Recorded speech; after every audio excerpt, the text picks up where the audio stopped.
ካለቀ በኋላ ሚች እናንተ በእናንተ ይፋ እንዲሆን ነበር መፈልገው። ግን ዛሬ የተፈጠረው ነገር ነው ሚዲያ ላይ እንደምንመጣ የሚያደርገን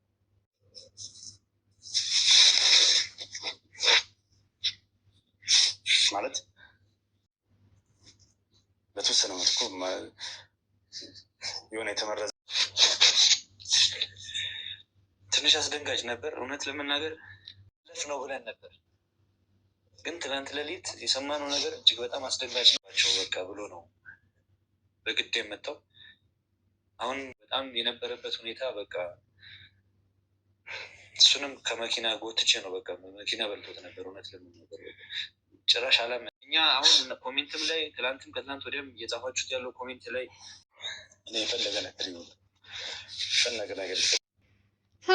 ሰላም ጤና ይስጥልኝ። ውድና የተከበራችሁ ውድ ሆናችሁ የኔ ቤተሰቦች እንዴት ናችሁ? ሰላም ናችሁ? ሰላማችሁ በያላችሁበት የዓለም ዳርቻ ሰላም ፍቅር እየተመኘሁላችሁ፣ የዛሬው ግን የምወዳችሁ እጅግ በጣም ደስ የሚል ልዑል ልፋቱ ድካሙ እንግዲህ ሁላቸውም ልዑል ብቻ ሳይሆን ሁሉም በልዑል ዙሪያ ያሉ ሰዎች የደከሙበት አባቱ ያለ የተባለበት ቦታ እንግዲህ የዛሬው እጅግ በጣም ደስ ይላል። ቪዲዮን እስከ መጨረሻ ድረስ እዩት። እንግዲህ ስለ አቶ ተፈሪ ስለ ልዑል ከገጠር እስከ አዲስ አበባ ድረስ ምንድነው የተፈጠረው የሚለውን በዚህ ቪዲዮ አሳያችኋለሁ። መጀመሪያ ሁላችሁም እንኳን ደስ አላችሁ። ብዙዎቻችሁ ስትጨነቁ ስለነበረ እንግዲህ አባትየው ያለበት ቦታ ታውቋል። ሲጀመር ልዑል ሰሞኑን በጣም ሲልለት ነበረ ለሱ በአካባቢ ያሉትንም ከሱ ጋር ያሉትንም በቃ ሲወጣ ሲገባ የሚያይ ሰው እንደዚህ እዛ ጎሳ ነው ምንድነው ገጠር ማለት ነው። አካባቢው ስም ጎሳ ብለው ነው የሚጠሩት። ከዛ አካባቢ ያሉ የአባቱን የሚያውቁ ጓደኞች አካባቢ ሰው ስለሱ ብዙ ነገሮች መረጃ እንትን እያለ ነበረ። እንግዲህ ዛሬ በጧቱ እዛው ገጠር ነበር። ከሚገርማችሁ አባትየው ማለት ነው የልዑል አባት አቶ ተፈሪ ልዑል እንግዲህ ትንሽ ነግሬያቸዋለሁ። የብርዱም ይሁን ጉፋን ምናምን ብቻ አላቅም ትንሽ ሲያመው አጎትየው ቤት ነበር። ከዛ እነ ዘላለም ሂደው ደግሞ ምን እንዳረጉም አይታችኋል። አላስገቧቸው ብለው በር ላይ እንግዲህ ሰዎቹ ምን እንደሚፈልጉም ባላቅም እንግዲህ በጧቱ አቶ ተፈሪ ታሞ ከሐኪም ቤት ወደ አዲስ አበባ በአስቸኳይ ይዘውት ሲሄዱ ያየ ሰው እንግዲህ እዛው ገጠር ላይ እንዳሉ ለነዘላለምም እዛው በሰብሰብ ባሉበት ነው እንግዲህ ይዘውት ሲወጡ በመኪና አይተናል። ትንሽ ታሟል መሰለኝ ተደግፎ ምናምን ብለው ለልዑልም ነገሩት። ወደ አሁኑ ሰዓት ሳይሉ እነሱም ወደ አዲስ አበባ መጡ። ያረፈበት ወይም ሕክምና እየተደረገበት ያለው ሐኪም ቤት እንግዲህ ሰው ልዑል እግዚአብሔር ይወደዋል። እሱም መልካም ሰው ስለሆነ የሚሆን አላውቅም። በቃ በሄደበት ሁሉ የሆነ ነገር ይፈጠራል። ሰዎች እሱን ለመጣል ሰዎች እሱን እንትን ለማለት ብዙ ነገር ሲያደርግ ደግሞ በአንድ በኩል ደግሞ የሆነ ሰው ከላይ ፈጣሪ ይልክለታል እና እሱ መልካም ስለሆነ ይመስለኛል ሳይሆን መልካም ስለሆነ ነው። እንግዲህ ልዑልን የማያውቅ ሰው የለም አዲስ አበባ ውስጥ ከዶክተር እስከ እንትን ድረስ ትራፊኮች ሁሉም እንትኖች ያውቁታል። ሰሞኑን ስለ አባቱ በደንብ ሲያወራ ያው ቪዲዮም የሚከታተሉት ሰዎች ስላሉ እንግዲህ ሕክምና ያደርግበታል የተባለው ሐኪም ቤት ራሳቸው ደውለው ስሙን ነግረው ምናምን እንደውም እነሱ የሚገርማችሁ ነገር ማለት ነው ሐኪም ቤት እንትን ሲያወጡ ራሱ ስም ቀይረው ምናምን ነው። ልዑል እዛ ሂዱ እንትን ሲላቸው እነ ዘላለም ስማቸውን አቶ ተፈሪ ሳይሆን አቶ ማን ነው ብለው ስም ቀይረው ነው የእንትን ካርድ ያወጡለት ማለት ነው የሚታከምበት እና ከዛ ሲጀምር ደግሞ ልዑል የቀጠራቸው አዲስ አበባ ውስጥ በየትኛውም እንትን የሚከታተሉ መረጃ ምናምን የሚያመጡ ልጆች አሉ። እነሱም ደግሞ ቀድሚያ እነ ልዑል ሳይሰሙ በፊት ያው ስልካቸው አንድ ስለሆነ እንትናም ተደወለ ያም ተደወለ ለሁሉም አንድ ነው። ቀድመው እነሱ ሰምተው ስለነበረ እንግዲህ የታከመበት ነው የተባለው ሐኪም ቤት እነ ልዑል ከገጠር እስከሚመጡ አዲስ አበባ ድረስ እነሱ ያለውን ነገር እንዲያጣሩ እውነት ነው ወይ እዛ ሐኪም ቤት የተኛው ማን ነው የሚለውንም ሙሉ እንትኑን እንዲከታተሉ ዘላለምም ደውሎ አዲስ አበባ ላሉት ነገራቸው። እነሱ ደግሞ እንግዲህ ይዘው እንዳይወጡ እየተከታተሉ እየጠበቁ ነው ያሉት። ብቻ በጣም ደስ ብሎኛል። የተኛበት ሐኪም ቤት ታውቋል።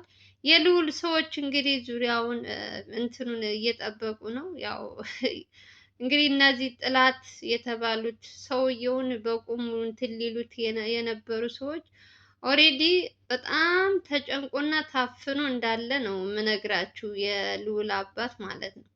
በጣም ነው ያሳዘነኝ የእውነት በገዛ ቤተሰብሽ በገዛ እንትንሽ እንደዚህ ድምፅሽን ታፍነሽ የምትፈልጊው መናገር የማትችይበት ልጄ ብሎ የልጅና የአባት እንትን እንዳይሉ ብዙ ተጽዕኖ እያፈጠሩባቸው ነው ያሉት። እና እንግዲህ ፈጣሪ ካለ እንግዲህ እዚህ ሐኪም ቤት ዛሬ እነዚህ ሰዎች ዶክተሮቹም እየተባበሯቸው ነው።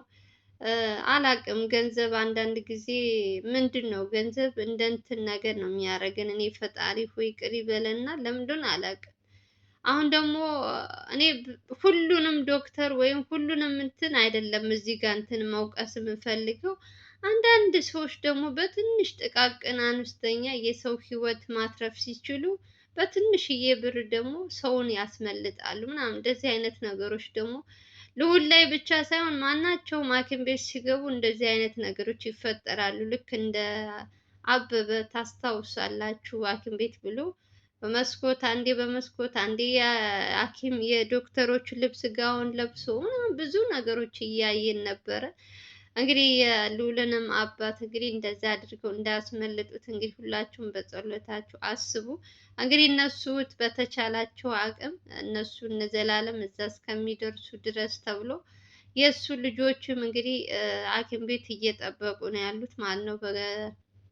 በሁለቱም እንትን አላቅም። የሰውን እንትን እንደዚህ ገምታችሁ እንትን ልትሉት አትችሉም። ሰው በጣም የውስጥ ሰዎች ካልተባበሩት ለልዑል እንግዲህ ፈጣሪ ለራሳቸው ለህሊናቸው ሲሉ ሰውን ማትረፍ ከፈለጉ ሰውየው ታሟል፣ ሕክምና ያስፈልገዋል።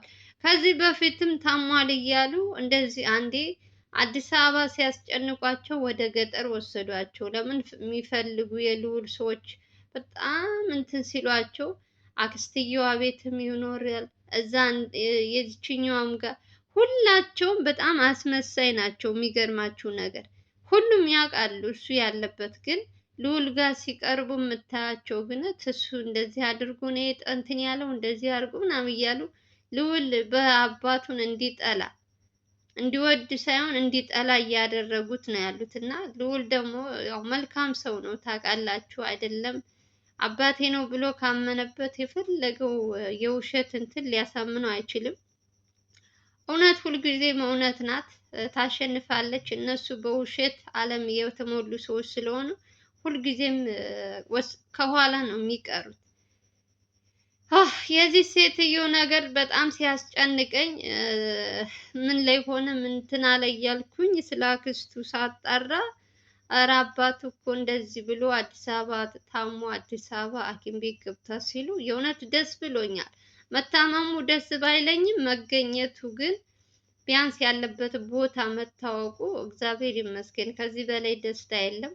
ልዑል የሚደክመው የሚለፈው እነ ዘላለም የሁሉ ነገሮች መንገድ ላይ እዛ ሐኪም ቤት አልኩኝ ገጠር ራሱ እንኳን ሂዶ ሰው ሲመጣ እንዳታስገቡ ከቤታቸው ተብለው አላስገባ ብለዋቸው ቪዲዮን አሳይቻችኋለሁ። እንግዲህ ውጭ ላይ ሆናችሁ ጉዳያችሁ መጨረስ ከምትፈልጉ ከሆነ ውጭ ላይ ሆናችሁ አውሩ እያሉ እስከ መግፋት ድረስ ደርሰዋል። ሰው እንግድነት ሂደሽ ግቢ ብለት በስ ስንት እንትን ተንከባክቦ ምን ብሎ ነው እንግዲህ የገጠር ሰውን የማውቀው በደንብ ተንከባክቦሽ መግቦሽ ወተቱ ቅቤው ማሩ እንደዛ ነው እኔ ያደግኩበት። የነዚህ ደግሞ ትንሽ ወጣ ያሉ የተለዩ ናቸው። ጭራሽ ከአዲስ አበባ እዛ ድረስ ሩቅ መንገድ ነው የተጓዙት። አላስገባም ማለት ራሱ ትንሽ ከባድ ነው። እንግዲህ ውስጣቸው አይገኝም። እኔ የእነዚህ ሰዎች መጨረሻ ነው እኔ ማየት የምፈልገው። የእውነቴን ነው የምላችሁ። ልዑል የሚፈልገው ነገር እንደሚሳካለት የሚፈልገው ነገር እንደሚያገኝ ሙሉ ፐርሰንት እርግጠኛ ነኝ። ግን የእነዚህኞቹ ሰዎች እያስመሰሉ በውሸት የሚኖሩት ሰዎች የእነሱን መጨረሻ ማየት እፈልጋለሁ። ይሄንን የልዑል አባት አቶ ተፈሪ የተባሉትን ሰውዬ አቶ ተፈራ፣ አረ ይቅርታ አድርጉልኝ፣ ተፈራ ነው ስማቸው፣ ተፈሪ። አረ በጣም ይቅርታ እንግዲህ አባቱ ስም ከተሳሳትኩኝ። ተፈራ ነው ተፈራ። ኦ ማይ ጋድ አቶ ተፈሪ መሰል። አረ ብቻ እስኪ እኔ እንደዛ ሲሉ ስለሰማሁ ነው። ከተሳሳትኩ ግን ኮሜንት ስር ንገሩኝ እሺ። የአባቱ ስም ከተሳሳትኩኝ ማለት ነው። ያው እኔ የሰው ስም ብዙ ተሎ አያዘኝም። በመከራ ነው የሰው ስም የሚይዘው። 3-4 ቀን በተደጋጋሚ ስለ ስሙ በደንብ ስደጋግመው እለምዳለሁ። ዛሬ ስለጠራዋቸው አንቱ አንተ እያልኩ እንግዲህ እየቀበጣጠርኩ ነው። ቻሉት። አንዴ አንተ ላለው አንዴ አንቱ ላለው። ወይኔ ደስ ብሎኛል። ብቻ የእውነቴን ነው የምላችሁ ያለበት ስለታወቀ የልዑል ደስታ የነዘላለም በቃ ልፋታችን ድካማችን እንዴት እንደተደሰቱ። ከነሱ ደስታ በላይ ምን ደስታ አለ ንገር። ስለዚህች አክስት የተባለችው ስለዚህ ገንዘብ አዘዋዋሪ የተባለው ሰው ስለ እነሱ አታስቡ ጋይዝ። መጨረሻቸው እስር ቤት ነው የሚሆነው። የፈለገው ነገር ይሁን። አሁን እናንተ መምከር ያለባችሁ ነገር ቢኖር ልዑል የእውነቴን ነው ብላችሁ በራሱ ቻናል ቪዲዮ እንትን ሲባል በደንብ እንድትነግሩልኝ የምፈልገው በውስጥ ብትጽፉለት ምን ብትሉ እኔ ያነበዋል አያነብም የሚያየው ሁሉ አይመስለኝም። አላውቅም።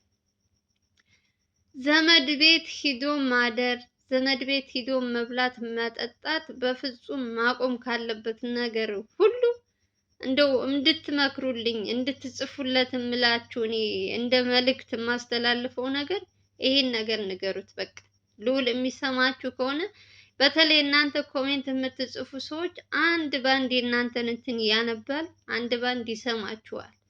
ስለዚህ ዘመድ ቤት ሂዶ ማደርና መብላቱን እንዲያቆም ለራሱ ለደህንነቱ ሲባል ማለት ነው። ለማንም ሳይሆን ለራሱና ለራሱ ሲባል እንደ ባለፈው ቢመርዙት እያልኩኝ እኔ ልዑል የሆነ ቦታ ሲሄድ እንደዚህ እየተሳቀቅን መሞት አለብን? ተመልካቹ እኮ አለቀ በሰቀቀን። የእውነት እሱ ምንም አይመስለውም። ሰው እኛ እንደምንጨነቀው እሱ ለራሱ ለህይወቱ ቢጨነቅ የእውነት ልዑል የት በደረሰ። እንዴት መታደል ነው ግን ሰው እንዴት በዚህ ያክል ራሱን ተማምኖ አረ መድኃኒዓለም ከአንዴ አይቷል ተምሯል። አንድ ጊዜ አያበሉኝም ብሎ እንደዚሁ ገጠር ሂዶ ወይ ገጠር ነው ወይ አክስቱ ቤት ነው ያበሉት። አገር ሰላም ነው ቤተሰብ ነው ምናምን ብሎ እነሱ ግን እንደዚህ ነገር አያውቁም። የምን ቤተሰብ ነው? እንከባበር አለ ያገሬ ሰው። አረ እንደው ምከሩት። የእውነት ቢሰማችሁ ከሆነ ባካችሁ ሰው ቤት ሂደህ አትደር፣ ራስ ቤት። እንደው እኮ አዲስ አበባ እኮ አንድ ቀን ሻይና ቡና ውጭ ላይ ጠጥተው የማያውቁ ሰዎች እኮ ናቸው። አሁን እንግዲህ ልዑልም ዘላለምም ሁልጊዜ ሲነግሩን ራሳቸው ቤት ውስጥ አሰርተው ራሳቸው በእንትን አይተው እንትን ብለው እንጂ ዝም ብለው የሆቴል ምግብ የፈለገው እንደው ለምን አይርበንም ብለዋል። ገብተው አይበሉም፣ አይዝናኑም፣ አይጠጡም። የሚፈልጉት ነገርም ካለ ከቤታቸው ነው እና ይህም ሁሉ ጥንቃቄ እያደረጉ ጥላቱ ቤት ደግሞ ሂዶ እያደረ ከዛ ደግሞ ታመምኩ ይላል። ከዛ ሰው ያስጨንቃል። አይመለከተኝም። እኔ ካሁን በኋላ ምን አስጨነቀኝ? የእውነት እኔ በሱ ሰውነቴ በቃ የሆነ ነገር እንትን ሲፈጠር ሁልጊዜ ማስበው የሆነ ነገር ቢያደርጉትስ ነው። ሌላ ነገር አላስብም። እኔ አሁን ከኔ እነሱ ይቀርቡታል አይደል?